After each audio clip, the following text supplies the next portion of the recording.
de Julie Stanton, mémorial pour Geneviève et autres tombeaux. Que tu partes trop tôt, si vite, je le savais, oh tellement ton corps, métamorphose, j'en accumulais les fragments, chaque minute de chaque heure où, comme une assoiffée de l'amour qui s'en va, comme une mère, je t'avais entre les bras. Bel oiseau de douleur frémissante de la tragédie de l'existence, combattante en robe de dentelle bleue, ma terriblement vivante du passé, où dérives-tu? Vers qui? Vers quoi? Tandis que je me décompose et que fleurit ton nom. Oh, Geneviève! Tes yeux de sable mouvant, tes mains de ronce, tes cendres de vent et de plomb, je suis râpée jusqu'à la moelle. Ton visage papier de riz, peu avant mais bien après, c'est l'artillerie lourde qui me pulvérise. Je suis le métal fondu.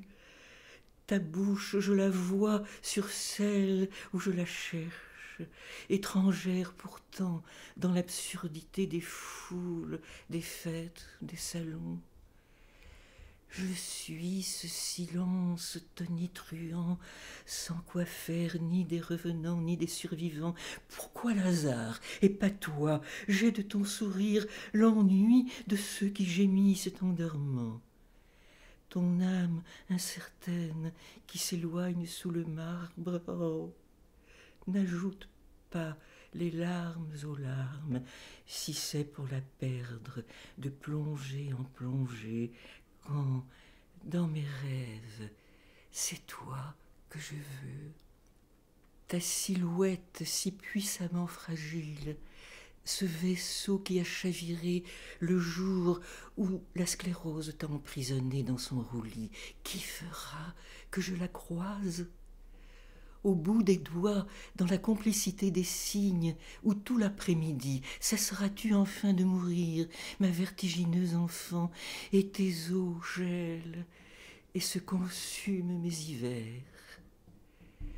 Là où je suis venue pour te rejoindre, ici, au milieu du Saint-Laurent, je baigne dans sa clarté, la beauté bouleversante pareille à toi dans ta mouvance, nimbée de mystère, devant qui je me serais inclinée, foudroyée par ta luminescence, ton ultime visage, cette paix, ce crépuscule, cette gravité royale couchée dans le satin.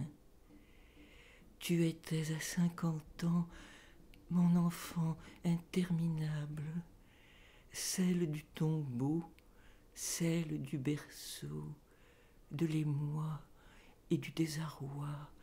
Mon enfant, je te salue. Le masque de tes souffrances, je l'ai gardé dans mon coffre à bijoux avec tes médailles de guerre. Tu voyages, ma porteuse d'étincelles, parée du luxueux des Perséides.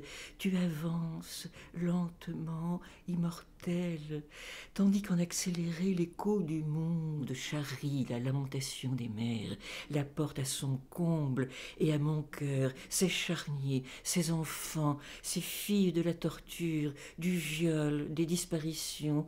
Depuis ton départ, les chevelures et les ongles s'amoncellent. Vois-tu cela? Te souvient-il t'en être allé, toi, par-dessus nos épaules, à 1 centimètre de ton souffle? C'était après l'illumination de ta pupille pleine de nous, sentinelle de la dernière heure, sur le qui-vive, l'espace d'une respiration.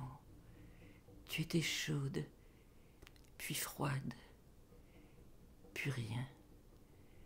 Ton envol, ma détresse. Quelque part sur terre, D'autres Mater Dolorosa n'en finissant plus de cercueil suivaient à travers l'opulence des restes le fil d'Ariane d'un enfant éparpillé dans le vagissement brutal de ce qui gît. Moi-même criblé de rouge, je t'avais peau contre peau parmi les porteurs de fleurs. J'étais une mère seule à l'endroit exact de l'arrachement. J'étais ce cimetière, ce cercueil, cette fosse, cette indignation, cette femme violemment prête à se glisser sous le granit pour rassurer son enfant apeuré chez les morts anciens. Oh, ma Geneviève, ta robe de dentelle, ce bleu inachevé dans l'achèvement de ta vie. En caressant le bois, j'ai murmuré « c'est contre nature ». J'ai dû consentir au vide. Je suis suspendue entre ciel et terre. Bientôt, je marcherai jusqu'à la mort.